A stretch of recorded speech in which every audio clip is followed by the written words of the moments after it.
Hai, halo, assalamualaikum warahmatullahi wabarakatuh. Selamat siang rekan-rekan trader dan investor di Bursa Efek Indonesia atau ADX ya. Bertemu lagi di channelnya Mediman Habit System Stock Trade.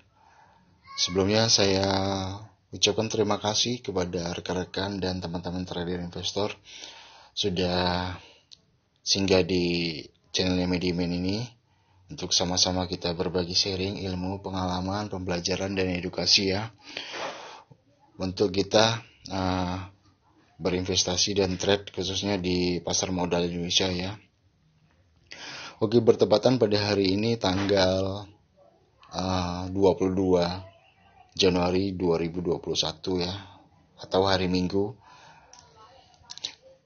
Di sana saya laporkan ya teman-teman, IHSG pada penutupan perdagangan pada tanggal 21 hari Jumat kemarin, IHSG ada di 6.307 ya, atau koreksi di 106,8 poin ya, atau minus 1,67% ya.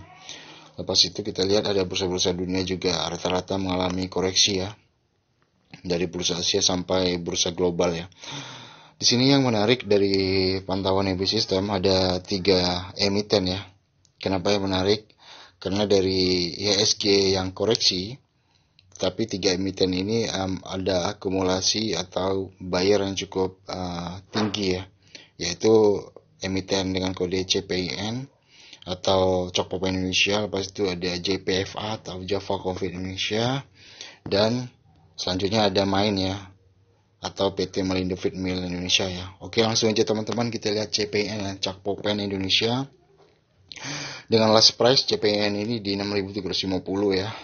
Dengan range harga low dia di 6.350, harga tertinggi dia di 6.550, dan harga closing dia di 6.350 ya. Dengan jumlah transaksi lot 207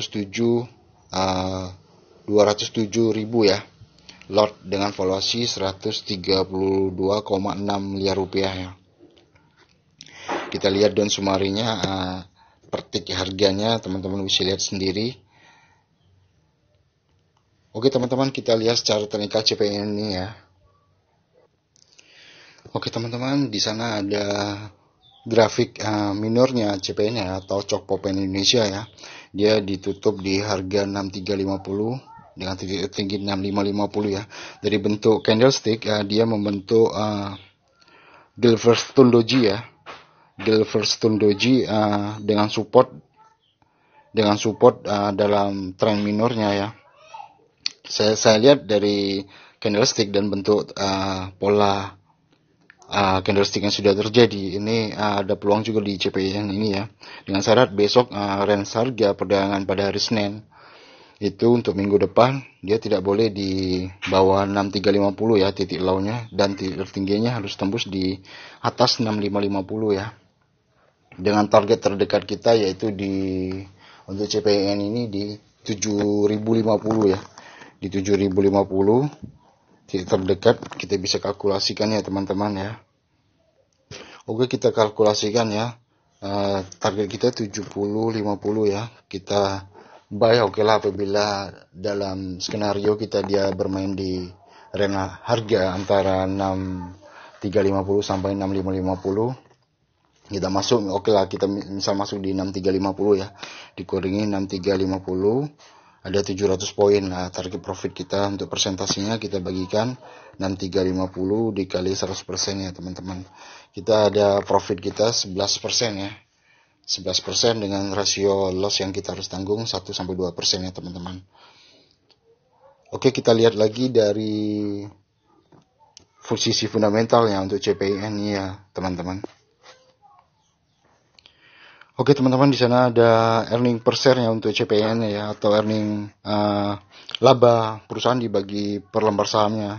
Ada peningkatannya dari periode 2017 setiap kuartal, dari kuartal 1 sampai kuartal 4 hingga ke tahun 2020 kemarin ya. Karena kuartal 4 belum ada laporan keuangan ya, mungkin sekitar bulan Maret ya. Sekaligus dengan pembukuan tahunannya untuk tahun 2020 ini. Oke, dari CPN kita lihat ada keuntungan ya setiap lembar sahamnya dari 2017 sampai 2020. Dari aset CPN ini ada 31,24 triliun rupiah ya, sampai data yang saya dapat 30 September 2020 ya.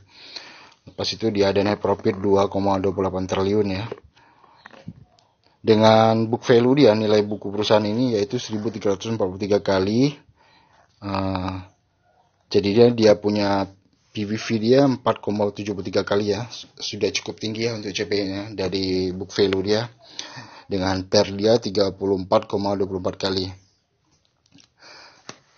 Kita lihat lagi ya rasio antara utang dan modalnya ya, atau debt equity ratio DER-nya 41,80 kali ya untuk CPN-nya. Cukup terjaga ya, dia belum sampai 50% untuk DER dia. Oke teman-teman, kita lihat lagi dari JPFA ya, untuk membandingkan dari 3 emiten ini mana yang terbaik ya.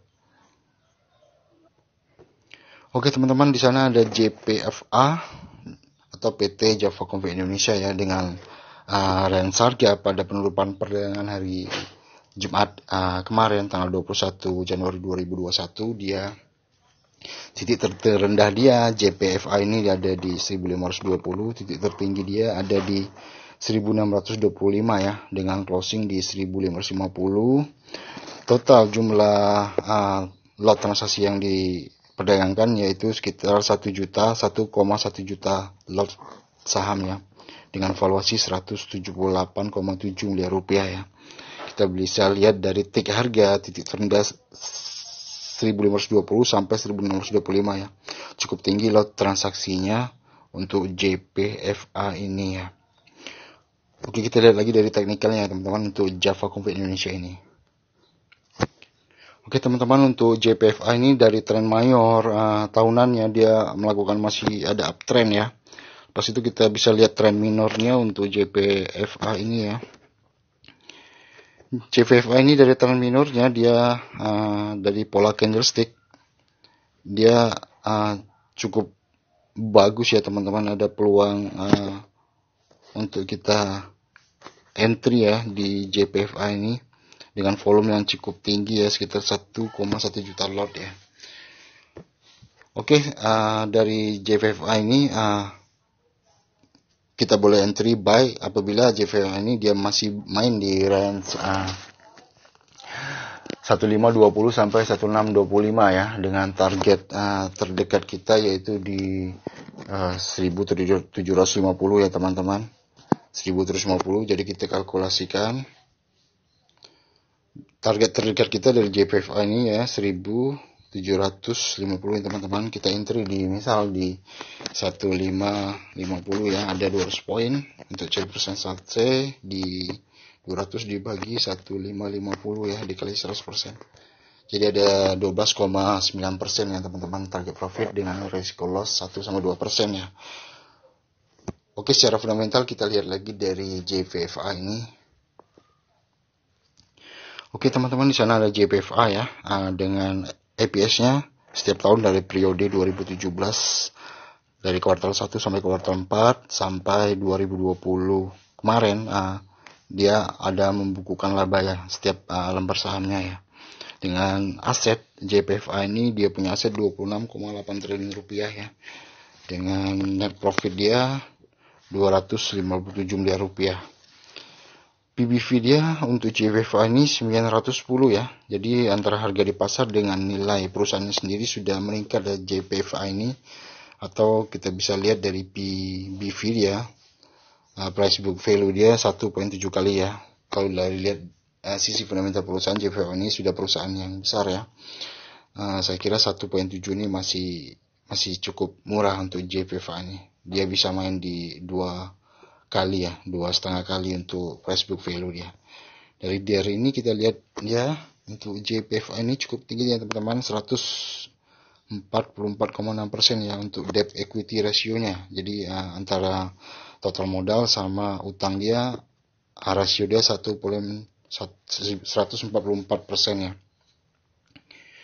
Oke teman-teman, lepas itu kita bisa lihat lagi dari untuk main ya, atau merindo fitmill ya. Oke teman-teman, di sana ada kode main ya, emiten main atau PT Melindo Feedmill Tbk ya. Main last price dia ada di 765 per lembar ya, dengan range harga titik terendah dia di 750 dan harga tertinggi dia di 810 ya teman-teman, dengan total lot yang ditransaksikan 244.000 lot ya, dengan valuasi 19 miliar rupiah ya. Lepas itu kita lihat down summary-nya dari harga terendah 750 sampai 810, total lot yang sudah down ditransaksikan ya teman-teman. Oke, kita lihat lagi secara teknikal untuk kode main ini ya teman-teman. Oke teman-teman, di sana ada grafik PT Melindo Feedmill atau main ya. Secara tren mayornya dia masih uptrend untuk main sendiri ya. Kita lihat lagi secara tren minornya untuk main ini. Candlestick yang terbentuk pada perdagangan hari Jumat tanggal 21 kemarin, dia membentuk doji butterfly ya. Dengan range harga 750 sampai 810. Saya kira ini masih ada rebound ya untuk hari Senin besok untuk main ini, dengan target terdekat kita yaitu untuk main di 910 ya. 910 kita kalkulasikan. Oke teman-teman, dari main target kita 910 ya. 910 seandainya kita masuk di 765 ada 145 poin ya. Jadi presentasinya dibagi entry masuk kita 765 dikali 100 ya. Ada target profit kita 18,19% ya teman-teman. Dengan rasio loss kita 1-2%. Kita lihat lagi dari sisi fundamental ya untuk PT Melindo Feedmill ini ya teman-teman. Oke teman-teman, di sana ada kodenya main dengan EPS dia per share dari periode 2017 per kuartal 1 sampai 4. Yang bagus itu dari 2017, 18, 19 cukup baik ya, tapi 2020 laba perusahaan untuk per lembar sahamnya ada minus ya, ada membukukan kerugian ini di 2020 dari kuartal 2, 3 ya. Kuartal 4 belum keluar karena mungkin sekitaran bulan Maret ya.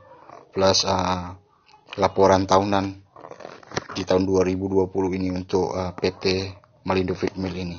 Kita lihat dari sisi asetnya, main ini ada di 4,94 triliun rupiah ya, dengan liability 2,99 triliun. Dengan net profit dia masih membukukan rugi ya untuk main ini di tahun 2020 atau minus 72,51 miliar rupiah ya. Kita lihat dari sisi book value-nya harga fundamental perusahaan main ini di 875 ya.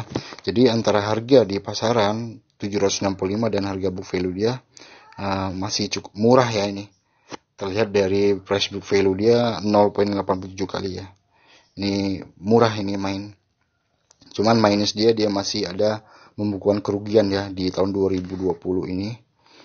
Lepas itu kita lihat lagi dari DER dia ya, atau debt equity ratio, antara modal perusahaan ini sama dengan utang dia ya. Rasio dia antara modal dan utang untuk main ini cukup tinggi ya teman-teman, lebih dari 100% ya, yaitu 152,36%. Ini cukup tinggi, tetapi dia punya PBV murah ya, atau 0,87 kali ya. Oke teman-teman, kita lihat dari ketiga emiten ini mana yang lebih baik, teman-teman sendiri yang mempertimbangkan ya. Kalau dari pantauan habit system, CPN ini cukup menarik untuk hari Senin esok ya teman-teman, antara CPN, Java, sama main ya, tinggal teman-teman sendiri mana yang terbaik. Saya tidak merekomendasikan buy untuk ketiga emiten ini, tapi jadi pantauan habit system untuk tiga emiten ini memiliki peluang ya, dengan syarat mungkin ada imbang dari IHSG sendiri. Kalau IHSG ada koreksi kembali untuk hari Senin esok, mungkin sedikit ya kita waspada dan hati-hati ya untuk entry. Oke teman-teman, terima kasih sudah mampir di channelnya Habit System. Jangan lupa like, subscribe, dan share ya. Assalamualaikum warahmatullahi wabarakatuh. Sukses selalu, jaya selalu. Bye-bye.